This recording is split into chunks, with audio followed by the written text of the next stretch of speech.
the Jamie Foxx, Joseph Gordon-Levitt, Oh and all yeah. them. The one that my scenes with Joseph Gordon-Levitt, right? It's gonna be on August 14th on Netflix. Oh sweet. Yeah, talk about that too.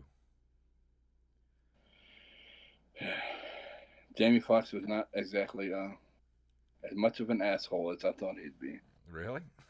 Yeah, I was kind of surprised. All right. Well, Takes I think we're pretty takes much his good to special go. needs sister everywhere, man. He what? He takes his special needs sister Oh, everywhere with him. oh yeah. Yeah, he makes sure she's taken care of, dude. Hell yeah. All right. Can't hate So, him for that. and don't forget tonight, we're gonna just talk to you for a couple of minutes. Yeah, You tell your Nick Cage story and stuff, and then we'll do our top five TV shows, and then we'll call it a show. gotcha. All right. So if you got, all right, the bit rate is looking much better this time. We are in the green, so we're good. All right. You guys ready? Hell yeah. Here we go. I was born ready, ready to eat.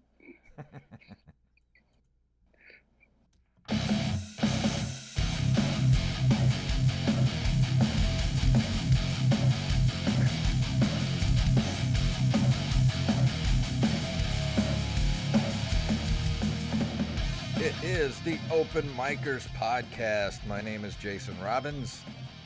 I'm Jacob Craig. Yes, he is. And Big Bear Juice, Eric Scarabin. That's right. That's our guest we're talking to tonight, Mr. Eric Scarabin. We when we first started talking about doing this podcast, we were just gonna mainly stick with like open mic comics and things of that nature. But I was like, you know what? Why don't we spread out and do not only comedians but also actors, like background actors, character actors. Because I got a lot of people in my network of friends that are in the acting community, and we're going to do musicians and things of that nature. Basically people at the bottom level of the entertainment industry, trying to make a name for themselves. And Eric's right down there with me. We were. Is Cornbread Cosa Nostra the only movie that we've been in together? I think so. Yeah, so we were both in a movie called The Cornbread Cosa Nostra, and Eric's actually done a lot bigger movies than that. So I'm going to let you kind of tell a little bit about yourself, how you got into acting, and you have a nice little Nicolas Cage story for us tonight. Oh yeah. But how did I get into acting? I'll tell you what.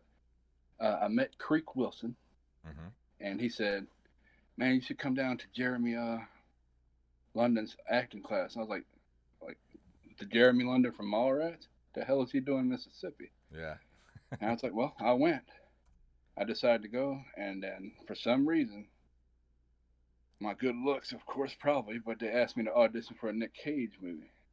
And I've been to one class at this point. I walk in, do my thing, don't remember what the hell went on in that room, because that's how it's supposed to be. You're supposed to forget everything. Supposed to be that character, right? Yeah. Before I got to the highway, which is only a mile away from the office where I auditioned at, they had already called me and said, "We got the part. We'll be sending the contract over." So my heart is, what the hell just happened? The fat man did something right? Yeah. Then, okay, so it comes 3 weeks later. We're on set. Now, this is the day before I shot. I got to go and hang out with my buddy, two of my buddies that are no longer with us. Yeah, Nathan. Boogie Dabney and Nathan Smith. And Nicolas Cage stands there. He eyes, what's her name? Franca Potente eating a peach. And she says in her thick German accent, peaches. I love peaches.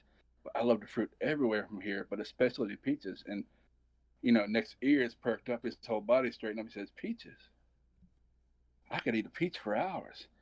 Now, she's like, didn't get it because everybody went silent waiting for her to start laughing. But he's literally reciting his line from Face Off, right? Whenever he tells the lady, I could eat a peach for hours, of course, everybody thinks that she's going to get it, but she didn't get it. And then she finally got it because her eyes went big. And she's like, oh, what an idiot. Fast forward till the next day. We're sitting there getting on set. the little director comes up to me. Her name is Maria Polera, and she comes up. She says, "Eric, now I don't know how to say this," in her little voice, and she's like, "Would you mind showing a little bit of your butt crack, kind of like a plumber?" I was like, "You tell me you're going to pay me to moon people, and you're asking my permission? Yeah, let's do it." Hell yeah! So they bring Cage in, but at that time they had a makeup lady and a wardrobe lady on each side of my ass, trying to get just the right amount of butt crack to show, putting on fake little pimples. They're putting on little pimples, and I'm like, man, this shit better look good. I'm sitting there having women feel on my butt in a way that I do not really like. This, he walks up, he sees it, and his eyes get big, and I'm like, oh fuck, here we go. You can see the gears turning already. So he immediately asks Miss Maria. He says, "Am I not supposed to have props?" She says, "Oh yeah." So they're bringing him his props. Now in this scene, he has a rinky-dink Coke cup and a raggedy hot dog that's way too big for the bun. So she brings it to him. He stands there. He looks at it. He smiles with that little Nicolas Cage smirk. That little. I'm like, oh fuck. He says, "Now Miss Maria," because he always addressed her as Miss Maria. He refused to call her director or Maria or anything. He always addressed her by Miss Maria. To Miss Maria, now I was trying to figure out how we do this. Should we lay the hot dog in to make sure it just looks like it doesn't fit, full wiener just hanging up, or should we pull it back so it looks like it fits in the bun? Now she has no clue where this shit is going. Zero clue. So she says, "Well, let me see it both ways." So he takes it all serious. He slides the hot dog back, holds his arm over it, makes it look like it fits. And she says, "Oh, let's see it the other way." So she said, "Okay, so let's go full wiener." And he hung it up. He says, "Let's go full wiener." He says, "Well, don't you think that's kind of suggestive with his ass halfway out?" Now, me, at that point, you're like, holy shit, a damn Oscar winner just made a joke at my expense.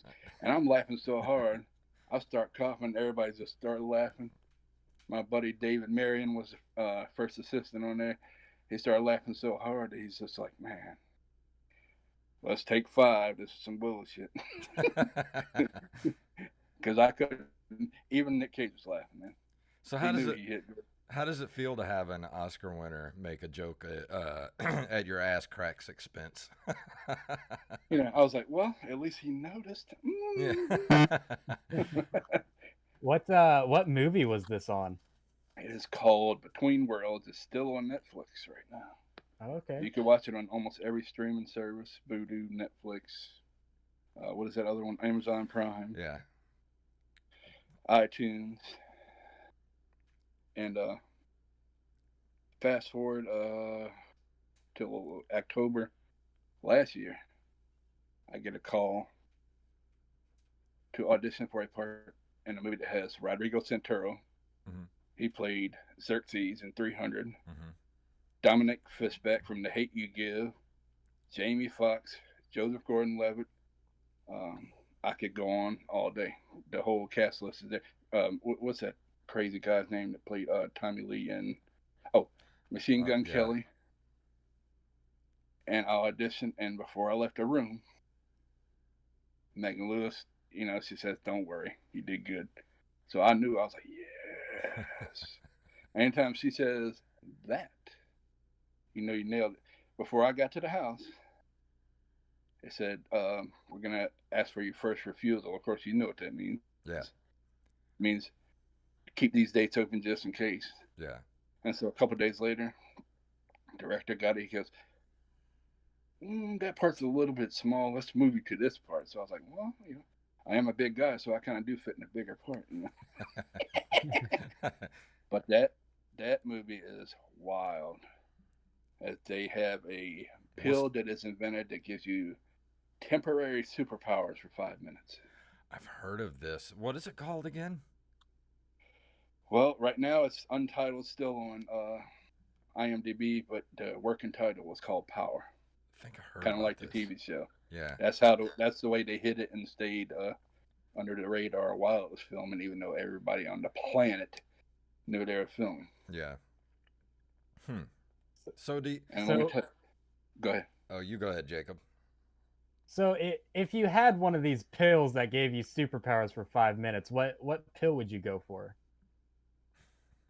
Instantly shrinking down to my size where I'm 20 years old again. When I don't was- know. I'm when I 20 was years nice and old right fluffy. now. That ain't looking that good. Huh? I'm 20 years old right now. That ain't looking that good for me, Oh. Chief. I was 189 pounds, Jack. Yeah. So you take 200 and something pounds off of me right now, then we're talking. You know what? That's an But interesting I was- question. If go you ahead. could, if you had a pill that would give you a superpower for 5 minutes, what In would real the life? superpower be? Oh man, I'd actually probably take I'd want some kind of healing where I could just go punch somebody that I really know I can't whoop his ass, Yeah. and then when he stomps me into the ground, I stand right back up like nothing. He's like, whoa, maybe this is not such a good idea. I'm like, yeah, that's what I thought. You know what I would want? The ability to teleport myself and other objects, so I could teleport myself inside of a bank vault and grab all the money and then teleport back out. Oh, you're right. That's a good one. God, That's a good one. kind of like the Invisible Man. Yeah. I was thinking too, I was like, would I take, which would be better? Invisibility to where you could run into like the bank and rob it and get out before, and like nobody sees you, or just teleport inside the vault and then teleport back out. Like that Wait, would. didn't they have a movie right there where Hayden Christensen kind of did that? Yeah. Oh, it was Jumper, wasn't it? Wasn't that the name of it? Yeah, Jumper. Yeah. I But forgot see, all about but that. what if movie. you're like, but what if you're like Nightcrawler in X2 X-Men United, where you can only teleport where you can see, so you can never get inside the bank vault unless someone opens it and they can see you. Yeah, Yeah, that's but couldn't. stupid. Oh yeah, I guess so. I don't like How would that. you know how to go? What distance to go? How do you know how thick the walls are? Yeah, I get Exactly. You only have 5 minutes to figure out your powers, bro. What would you pick? I would pick just simple penis enlargement because 5 minutes is all I need. Just get in, it. get out, That is a great one. do the business, you know? Oh, you know what 5 else minutes, would be a 5 cool, minutes, I can go a couple times. Hell. another cool ability? Along those lines, a cool ability would be the ability to stop time for for 5 minutes. for 5 Ooh, minutes. For 5 minutes. That's like wishing for more wishes, you bastard. Yeah, but Because man, then if you could, that's cheating. that's cheating right there, would man. would the time stop only last 5 minutes of your time? Well, no, you could stop time for as long as you wanted within that that 5 minute period. Like you could stop time for an entire lifetime, but once you like snap to go back, like stop the time, like stop your power, you go back to the moment that you actually initiated the power. You know what I'm saying? Yeah, that's the whole wishing for more wishes right there. Yeah. I It think is. You about just- shit like this all the time. This is what my brain does all day long. So I do nothing but think about stuff like this. Well, what about Yeah. time travel? What about it? Oh, that would be a good one too, man. You could go back. I swear to God, I'm going back and sniping Hitler before he even thinks about it. I would go back in time to Trump's dad and be like, dude, condom, bro. Condom, bro. Do it. Dude, Where? I would go back in time to my dad and be like, dude, condom, bro. Retroactive suicide. That's interesting. Yeah, there you go. Where I just fade out just to see what happens. That's awesome. Yeah, but what if you did that and you were still here? Well, that's the Dun, trick. dun. They already explained this in Endgame, where if you go back to a point and you change something, you don't change your future. You change a different timeline's future. So you can't change anything in your past to affect where you are or your certain timeline. That's a stupid fucking rule. That's the only part of that movie I didn't Dude, like. it's the Back to the Future rule. It's the exact same rule in Back to the Future. They went back to. Okay, I'm more butterfly effect, bro. here's where Back to the Future 2 messed up, because that was the rule, the time travel rule. But they were in 2015 and Biff went back to 1955 to give himself the book. So he would have had a different 2015 to come back to. It wouldn't have been the same one. So he would have just disappeared forever, and Marty and the Doc would have been stuck in 2015 with no time machine, not knowing what happened to it. We just stepped into some serious nerd shit right now. Damn it. I will dispute some time travel, movie time travel stuff with everyone here. I'm sure you will. I need to call Wally. I need to call someone for backup. I need someone on other opinions. Because I'm not educated enough. So, Eric, I don't like that rule anymore. One thing I wanted to ask you, and please don't take this the wrong way, but do you find that being, a bigger fellow, an interesting looking fellow, that with the big, you look like Santa Claus over there. You're like, I just want to sit on your. I just want to sit about growing out, spraying it white, and playing Santa Claus. I just want to sit on your big Jewish lap and tell you what I want for Christmas. Oh, you can sit on my lap. Mm-hmm. But do you find that it's it's easier to get, like, do you get offered more parts because of that, or is it? I get offered more specific parts, if that makes sense. Yeah, because I like biker, psycho, abusive husband. All this. Well, actually, I like riding a bike, and I used to know a couple buddies that are still in the MC. But other than that, most of the parts are stuff that I would not do. Yeah. So that's why it's called acting. Yeah. You got to be able to get there, man. See, because I find it hard to get parts, because I'm just. That's because you look like everybody else. Yeah, exactly. I look like everybody. Like, nobody wants a 43-year-old regular-looking white dude for anything. Yeah, dude.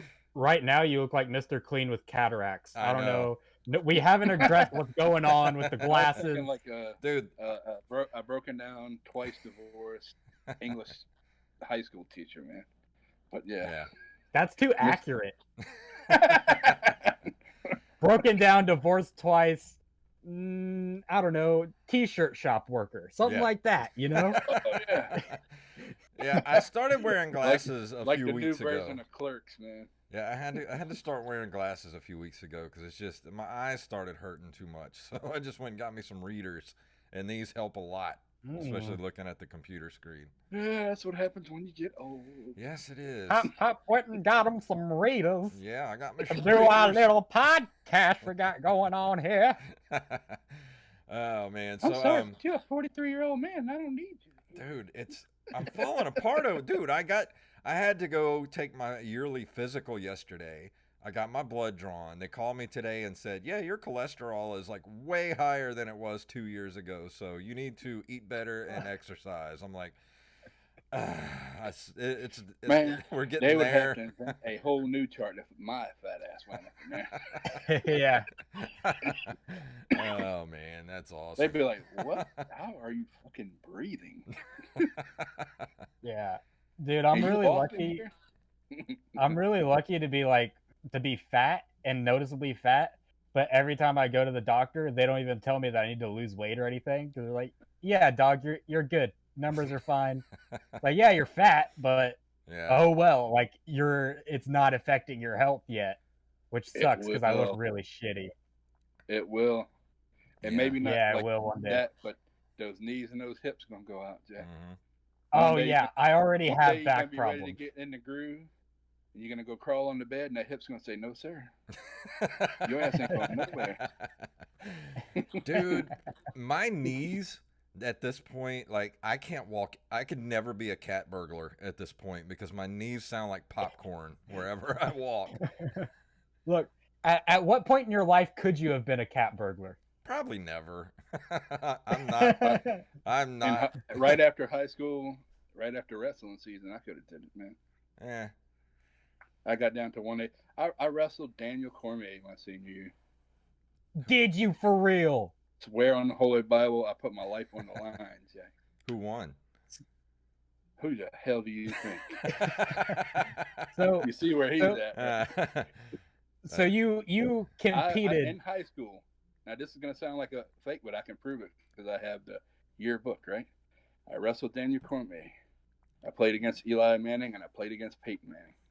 Really? Wow. Yes. They went to Newman High School, the Mannings. I was at Purist High School. They were in our district. We played them every year. So you competed against arguably, because there's a good chance, like there's a good case to make for Daniel Cormier to be the greatest mixed martial artist of all time. Yeah. And you competed against him in a competition. Yeah, and I was the only one to make it to the second round that year. Really? So I felt pretty good. That's incredible. I was like, yeah, when I started thinking about it, I was like, hold on now. He done knocked out Stipe. He done beat he could beat Ngannou. Did you watch that fight the other day? Holy hell. Yeah, that dude's a killer. It's like a freight train. But I feel good, and then I got to sack Peyton Manning once, so I was all right with it. That's awesome. Hell yeah, man. Yeah, I think the only guy to ever beat DC in high school wrestling was Cale Sanderson, who is inarguably the greatest amateur. Literally the only thing that kid ever did. Yeah, the greatest for sure. Yeah, from 5 or 6 years old or whatever it was. That's the only thing he ever wanted to do. So, do you get flashbacks when you like start watching like DC do that high crotch single leg flip on guys like Gustafson, and you start feeling a little twitch? He went for it 3 times, couldn't get it. Went for it the 4th time. I wasn't ready. How the fuck does that feel? How do you think it feels? It feels like. Have you ever seen Married with Children? Yeah. You seen the episode where they put all them fat girls on him when he's laying on the bed? And yeah. tell him just to pile on. That's what it felt like, but all that force at one time. It'd be like me jumping on you, buddy. Wow. Not a good idea. Yeah. It took the breath out of me, and I was like, nope, I'm done. Go ahead, pin me. And he's done that exact same move on a like 6'5" Swedishman. Fucking just some of the biggest, baddest dudes in the entire world. Oh. Well, I actually it didn't feel good back then, man. He was already getting ready to compete for the Olympics when I wrestled this bitch ass. Yeah. He beat me, and everybody's like, do you know who you're wrestling? I'm like, don't tell me. I don't want to know, because I didn't even know his name yet. Yeah. I had to have Alan Belcher run after me with a shank all day for cornbread. What did you do? In our scene for Cornbread Cosa Nostra, I was in a prison cafeteria with him, and he had to come after me with a shank. And let me tell you, even though you're acting, watching Alan Belcher run after you with a shank is pretty frightening. Yeah. I mean, he's not exactly a pushover. Hello. Nah. Yeah. I would honestly really probably. Could you stop him? No way.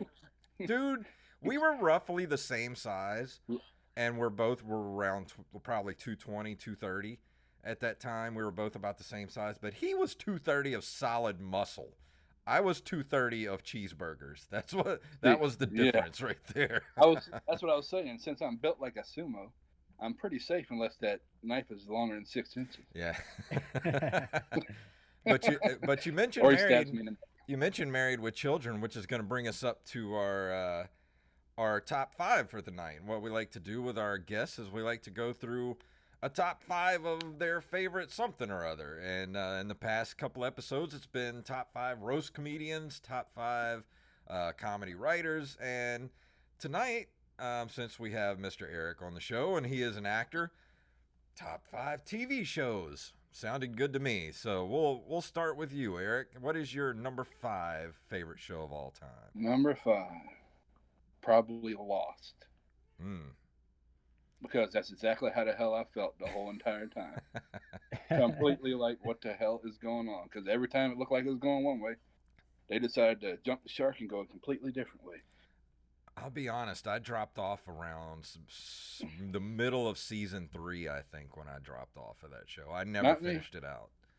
I was like, hell, if I'm in this far with this clusterfuck, I'm gonna go ahead and just keep on going. Yep. Fourth one, let's see. Well, I'm gonna have to say Sopranos. Okay. Well, usually we go around and we each do our 5. Okay, go ahead. But yeah, we'll go to you, Jacob. What's your number 5 favorite TV show? All right, my number 5 is Supernatural, and not a bad pick. Not a bad pick at all. See, and I'm conservative about including shows that aren't finished yet. Yeah. But because you can seriously fuck up an entire TV show in one season. But I think they only have a few episodes less than the last season.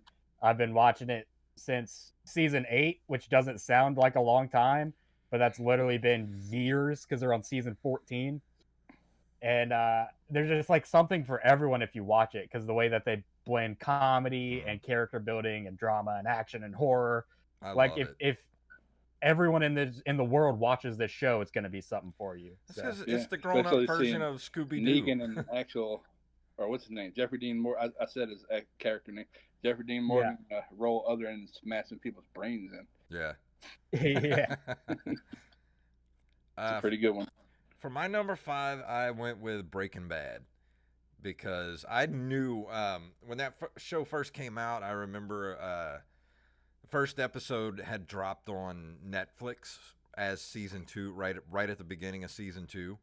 And I had heard about the show from different people, but didn't really know anything about it. My friend Pete texted me and he was like, dude, you got to watch this show, Breaking Bad. It's got the dad from Malcolm in the Middle. I'm like, why would I want to watch this? Like, it just seems so dumb. Because, like, I saw the picture of it, and it's him standing there in his underwear, holding the gun, his tighty whities, and I'm like, what is this? So I started watching the first episode, and immediately got hooked into it.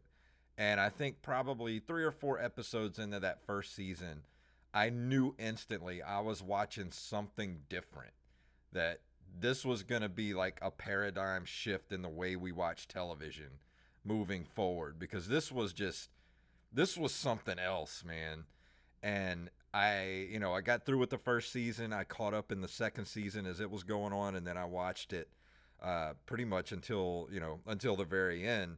And I would just get the episodes on like PlayStation Network or whatever. And man, there are some of the most jaw-dropping moments in television history in that show. And I think me and you talked about it, Eric.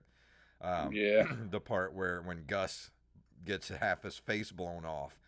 I literally like just rewound. Casually walking. Yeah, you don't, dude. And then all of a sudden, whoa! What the fuck? I rewound that scene like 10 times. I was just like, oh my god, this is awesome.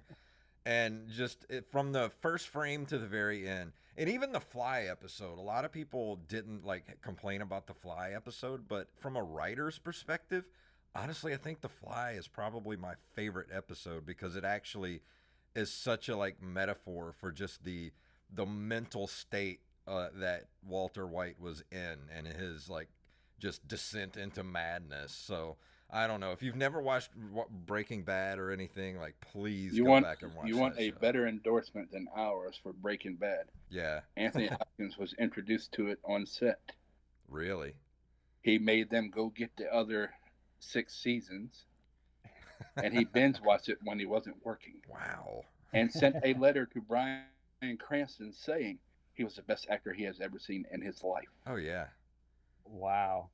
Coming from the best actor that ever lived, that's probably a good endorsement, man. Yeah. So what about your number 4, Eric? That would be The Sopranos. Yes. Since I've met a couple people, going in and out of New Orleans that were actually tied to extracurricular activities, then that was probably the most accurate portrayal I've ever seen, because they showed their actual home life when they wasn't conducting business versus just run out and just shoot everybody. Of course, they had a lot of it, but they showed the human part. They showed the human part as the easiest way I can say it. Character development. Yeah. From Christopher Moltisanti going from a scared little to getting murked by Tony because he decided he was going to stand up for himself. It's pretty. And then Ralph Ciparella. Yeah. Come on. I think Turn honestly, he didn't like to be the one giving it when he was getting it on. He liked to be the one taking it when he was getting on from his woman. And my head was like, "What the fuck did I just watch?" You know, I think without The Sopranos, we wouldn't have had Breaking Bad. I think The Sopranos and Breaking Bad are kind of, you know, in that same sort of category of dark, funny, like, you know, character arc, like, you know, it's just that type of just that genre of TV. I think Sopranos really jump started that genre. God, that's because David Chase and them, man, they just knew how to write. Yeah. For the people they cast, they knew exactly how to write the scenes. Man. I got to see a couple of the shooting locations when I went to Jersey to visit my friend Joey a couple of years ago, and we saw the gas station where Big Pussy was shot, and or was it Big Pussy that was shot at the gas station? No, that was damn it, the one that ended up marrying his sister, wasn't it? Yeah. Can't remember his character name right now. Yeah. Saw that place. We were gonna go by the strip club, but we didn't get to go by there. What was the name of it again? I forgot the name of it. Can't even remember it. Because I know Dante was the one who owned it. I just can't remember. Yeah, it's been a few years. It's been 15 years since I've watched The Sopranos. I need to watch it again, man. That show is so good. Jacob, have you ever seen The Sopranos? Oh, dude. It's like Breaking Bad. Just insert mafia. Yeah. Like take good real mafia. Like they would really be. Yeah. But they're still human, even though they're freaking psycho. Like if you took Breaking Bad, The Godfather, and Goodfellas and put them in a blender, you have The Sopranos. Yeah, that sounds pretty appealing. That's the most accurate description I've ever heard, actually. So what about you, Jacob? What's your number 4? My number 4 is Doctor Who. Yes. Because how can it not be? You know? I mean, there's just so many, even like the old Doctor Who that are from people's childhood, like that's encased in nostalgia. You love that because of what it was when you were a kid. And then we get up to the new Doctor Who with possibly the best writing on television ever. Yeah. Like ever. Just it's so intricate. There's so many different stories in every episode. There's so many different stories with every doctor. Yeah, it's incredible. Who was your favorite doctor? Matt Smith. Yeah, well, it's a toss no, up. I like the original. I watched one season. When I went to season 2, I was done. Yeah. Tom Baker. The guy from 28 Days Later when he played that's the one I like. After that, I was like, yeah, nope. Tom Baker Christopher Eccleston. Yeah. Because Tom Baker was my first doctor, and I always have a soft spot for him. But I'll be honest, those Matt Smith episodes that season those several seasons were just, man, they were damn near perfect.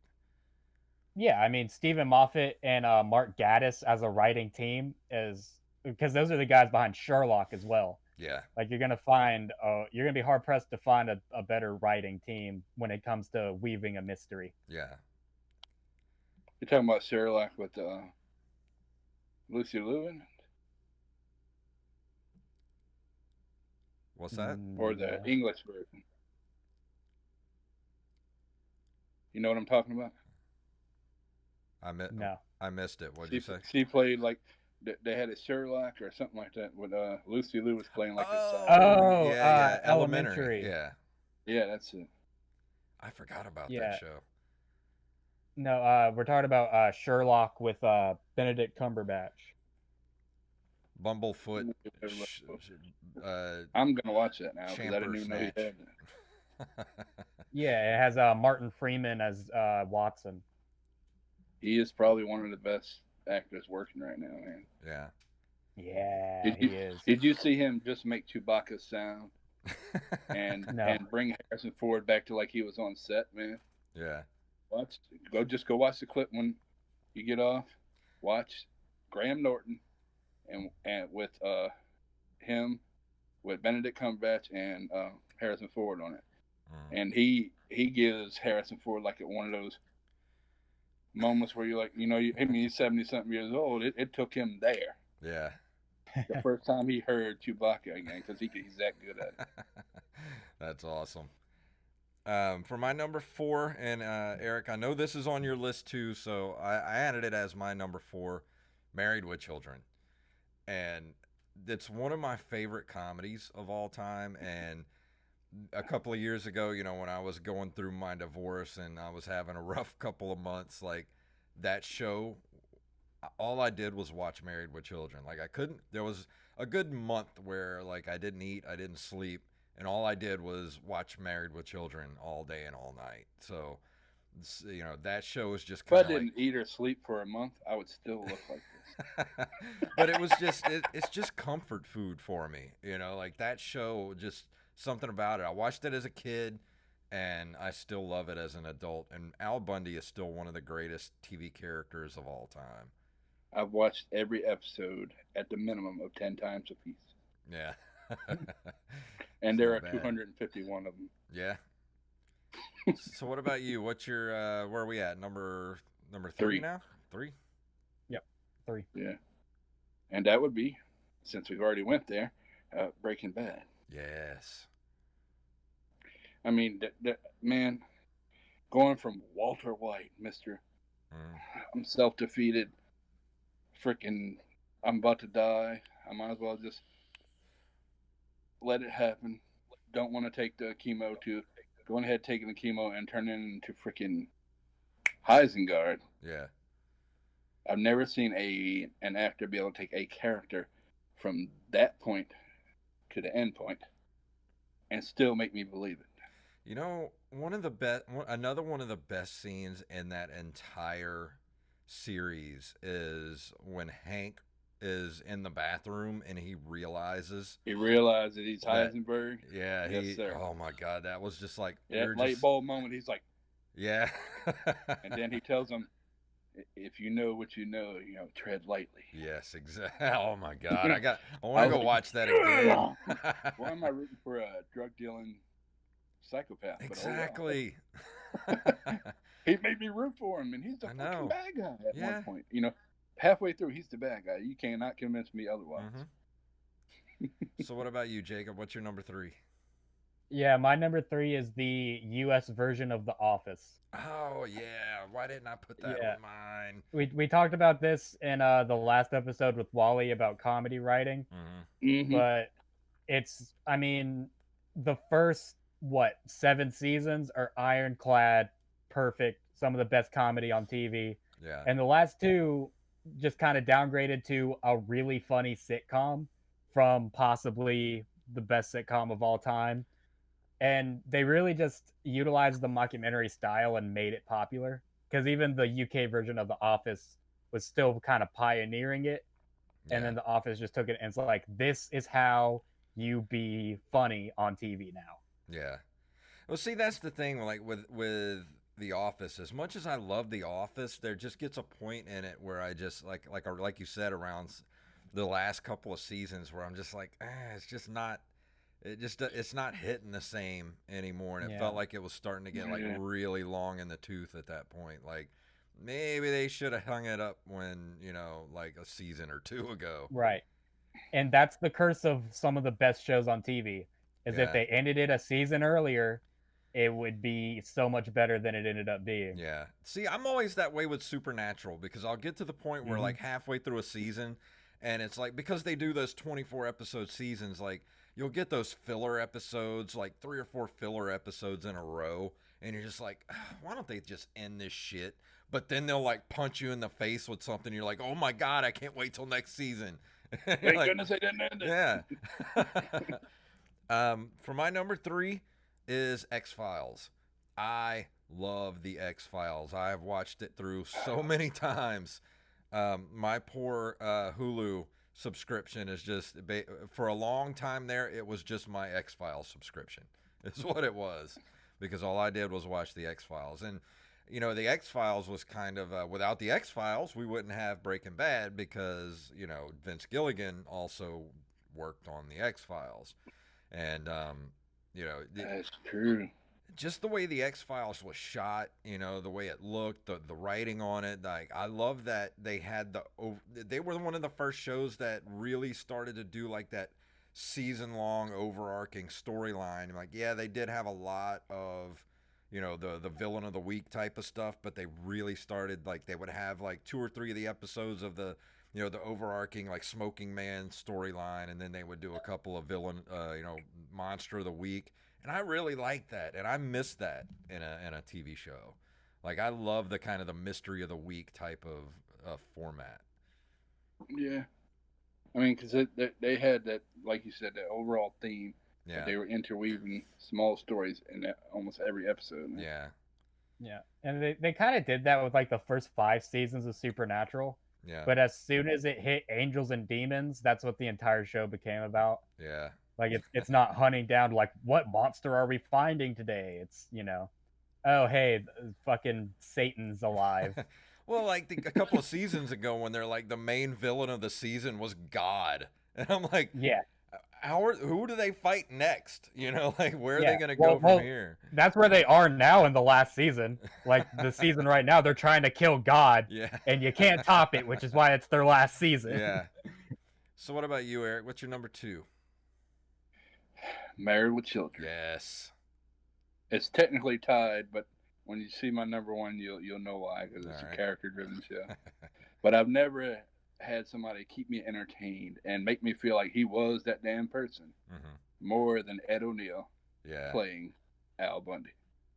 I mean, some of the jokes, like my favorite one, the girl comes up, he says, she tells him, all that jumping might have expanded my foot, and he's like, well, I see you falling on your ass a time or two. He says, but, and she said, how dare you say that to my face? He says, well, I would say that behind your back, but my car only has half a tank of gas. And me being a fat person, I'm like, that's just funny. You cannot get I don't away care with who that. That's funny. There's no way you people are like, why do you like Married with Children? It makes fun of fat people all the time. I said, I never even thought about it that way until you said something. Yeah. You could not get what away you trying to tell me? With that show now. There's no way in hell that show would make it these days. Everybody gets offended. Like, you could wear the wrong color and people are like, oh, you shouldn't be wearing that color. That's racist. Or you can't get your hair cut like this. That'll be racist. I'm like, I dare you come at me with that racist shit with my Jewish self and my mixed kids. Yeah. Please do it.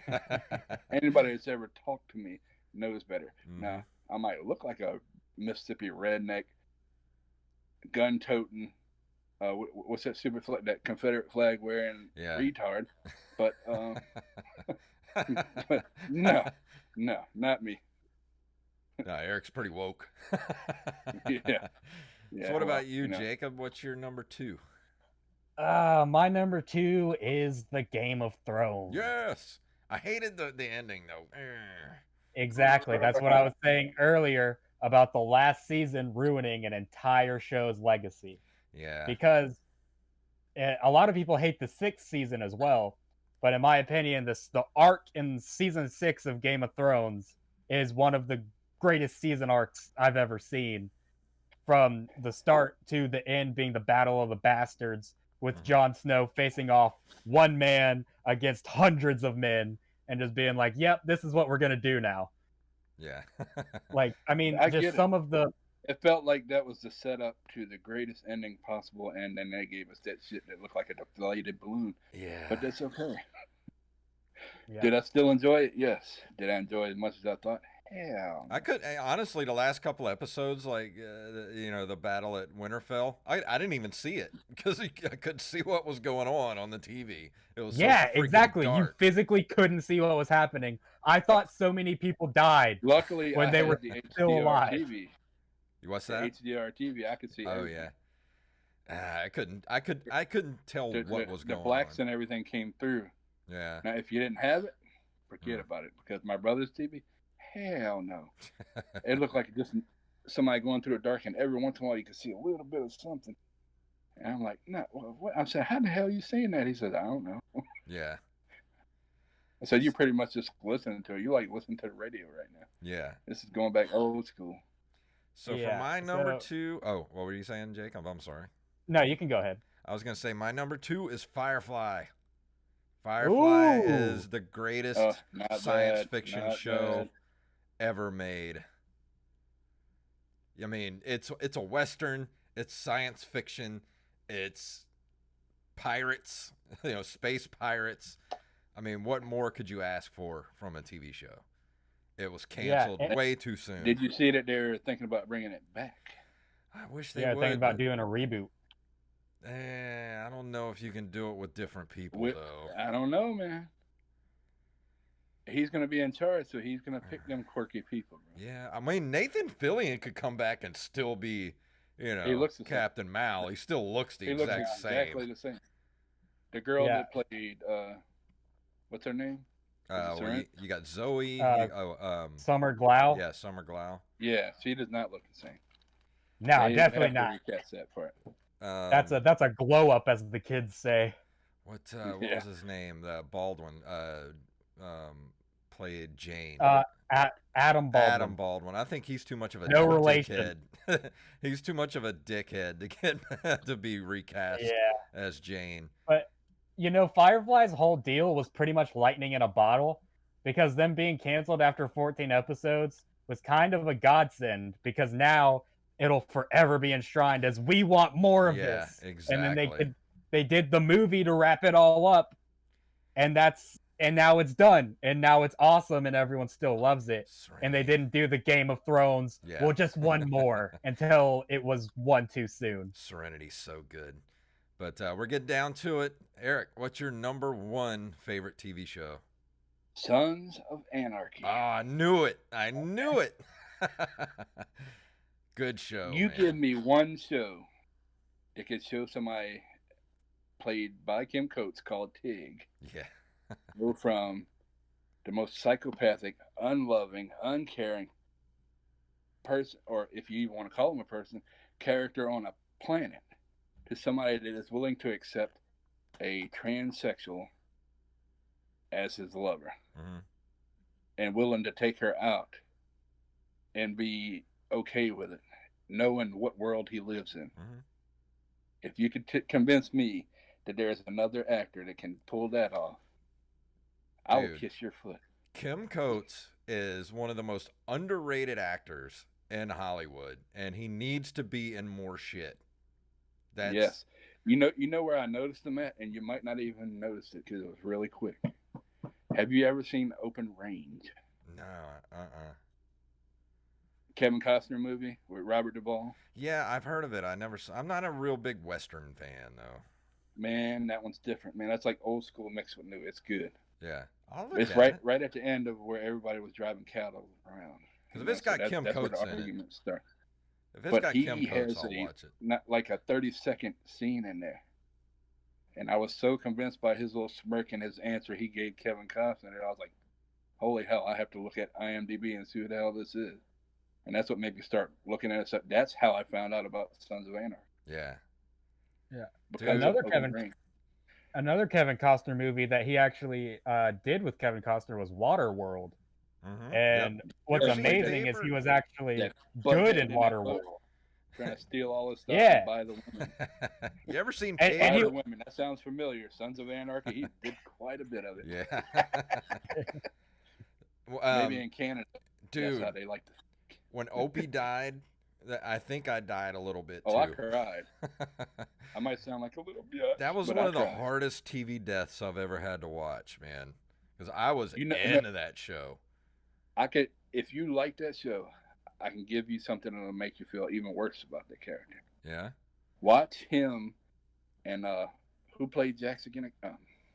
Charlie Hunnam. Charlie Hunnam. Yeah. Watch the video on YouTube of him after his death, shaving his beard and hair and stuff off.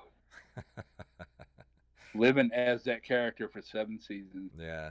And then he literally stayed that way the entire time. And then it's gone. Since you're an actor, you will know exactly how that felt. Imagine you've done movies.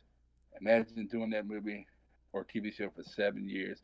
It's literally ingrained in you that you're that character. Yeah. And then all of a sudden, gone. Dude, I met him at Pensacon a few years ago. And I did as well, very briefly. dude, he is freaking tall, man. Dude, I'm 6'3", Did and you I not looked notice that? up to him. What's that? Did you not notice that Well, when no. he was in what's the name of that? Remember the Titans? Oh yeah. But the thing Yeah. is, I mean, you can't really tell how tall people are because so many people I that don't are know, actors man, are because short. he stood next to Ethan Suplee when Ethan Suplee was still big like me, man. Yeah. And he looked like a goddamn giant. Dude, he's like 7 feet tall. I didn't know that. I saw him and was standing next to him, and I'm like, dude, it's very rare that I come across somebody that's that much taller than me. It's rare. Yeah, he wears some boots. He was wearing boots again, right? I don't know what didn't think to look at his feet, but he was probably wearing some biker boots or something because he was dressed like a biker. Those add like 3 inches. So I always, I'm like, man, I don't like feeling like that small. So I say, he's just them boots that's making me feel like that. Yeah. So what about you, Jacob? What's your number one TV show? My number one, it was on both of your lists. It's Breaking Bad. Yes. But I like it so much more. I love it. I think it's the greatest TV show of all time. Like, I'll say right now, fuck El Camino. That was a shitty movie. I didn't like Fuck that Better much. Call Saul. I'm not into it. The 5-season arc of Breaking Bad, all the way until the last episode. The last episode wasn't that great. All the way up until then, you couldn't touch it. It's some of the best drama television you'll ever Dude, see. I thought Some of the Breaking best Bad. characters, the best actors. You do realize they never showed his body. Yeah. Every what? They never showed when the cops Walter were coming White's in. body. They never technically showed him being picked up or handcuffed or anything. Yeah, that's true. Dude, I love And that last they episode. They are talking about possibly making a return in Better Call Saul. Ooh. That'd be pretty dope. I'd watch Better Call Saul finally. Yeah. I tried to watch the first season, and I think I got like 4 or 5 episodes in, and I just wasn't into it. I guess it was too soon after Breaking Bad. Like I wanted more Breaking Bad, and it's not Breaking Bad. It's completely different. It's so mundane in comparison, and it's following a side character that was there for comedic relief. Yeah. That was loosely attached to the plot, and it's like that's essentially the last season of Breaking Bad that went too far, in my opinion, is the 4 seasons of Better Call Saul. And the movie El Camino wrapped up Jesse's story well. I like that they gave him a happy ending. Yeah. But fuck that movie in every aspect because it fucking sucked. It was so boring. Yeah, it was I pretty gotta bad. agree. Like I was disappointed. I'm like that don't even count. That's just, that's not well, that's the cool thing about it is you don't even need to that's watch not part it. of the canon, man. Yeah. For my number one, this isn't the most perfect television show of all time, but this is the one show that I can watch any time of day. I've watched it all the way through.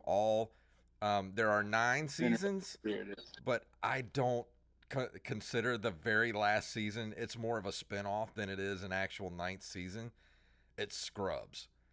And I'm telling you, like, Scrubs is one of the greatest television shows of all time. And if you watch that entire series and you get down to the final episode, it has one of the greatest series finales of all time. And it brings a tear to my eye every time I watch it because it wraps up so perfectly. Like one of the best endings to any TV show ever. Okay, is that the show with, have you ever seen Wild Hogs? The movie? Yeah. Yeah. With Tim Allen in them? Yeah. Is that the show with the gay cop that keeps trying to get with them? With his big smile. He's also in The Animal with Rob Schneider when he plays a dickhead cop in that one. I don't remember. Is it? I can't remember his name. I don't know. Because I saw His Wild smiles Hogs. real big. He's got kind of wavy hair, big old teeth. John C. McGinley? John C. McGinley? I don't know. You talking about Dr. Cox? Yeah, Dr. Cox. I've seen a couple episodes, but the couple episodes I've seen are pretty damn good, man. Yeah, dude. The writing is good. It's on Hulu, so if you have Hulu, it's got the entire series up there. And I highly recommend it, just watching it from the beginning. Like, it's got a little bit of a rough start. You know, the first couple episodes are a little, like any series, it's more about establishing the characters. But they pretty much really early on found the you know the The I rhythm. guess they found their rhythm really early on. So once you get like halfway through the first season, you're just like, all right, I'm in for the ride for this whole thing. Because like I said, there aren't really any. There's a bit of overarching storylines, like as the characters get older, they get married and all that kind of stuff and that type of stuff. But really, it's more just kind of like you can watch any episode out of order and it's okay. Like you don't have to watch it in order, but I would recommend it because that's the way I've watched it every single time. I start watching it and I watch the entire series like in one, in like a month. So that's my vote for number one. Yeah. Is it really that funny though? It's great. It's one of the funniest Yeah. TV shows ever made. It is Wonder really how long funny. It took me to watch Sons of Anarchy. What's that? Want to know how long it took me to watch every single episode of Sons of Anarchy? Uh-uh. Once I discovered it, 7 days. 7 days. I was in Oklahoma when I started. I literally watching, took naps so that I could have enough energy to stay up and watch the rest of it every time. I getting too tired. I was like, let me take a nap and set an alarm, and I woke back up and played it again. I was living in Oklahoma at the time, and we were snowed in, and we didn't have internet or cable because we had just moved into the house. And my roommate had season 1 and 2 of Sons of Anarchy, so I watched the entire first and second season in a weekend. Yep. That's how it works. Yep. But that brings us us season a day pretty easy. Yeah. They're only like 13, 14 episodes long. Some of them are a little shorter. But that brings us to the end of the episode, Eric. Thank you so much for joining us on the show tonight. It's been great talking with you. I mean, I was taking up a little bit too much room, but all right. No, you're good. So if you're watching this on Twitch or you're listening to this, I just got the email a little while ago saying that this was approved for iTunes. So we will be out there on pretty much any podcatcher, whatever app you listen to pods on. You'll be able to get us. Plus, we're going to be on Spotify real soon. So if you're listening to us, you're watching this, you can go download it right now off of iTunes, Open Micers Podcast. And follow us on Twitter, too, at Open Micers on Twitter. And that's pretty much it. So, Jacob, you got anything you want to throw out there before we go? Fuck off. So, Eric, you got anything you want to pimp before we leave? Hey, Jason, that's a nice musty throwing arm you got there. Yes, it is. You want some popsicles? Hope you don't find the money. All right, everybody, we'll be here every Thursday night at 7 o'clock p.m. Central, and we will see you guys next week. You can see me from your house.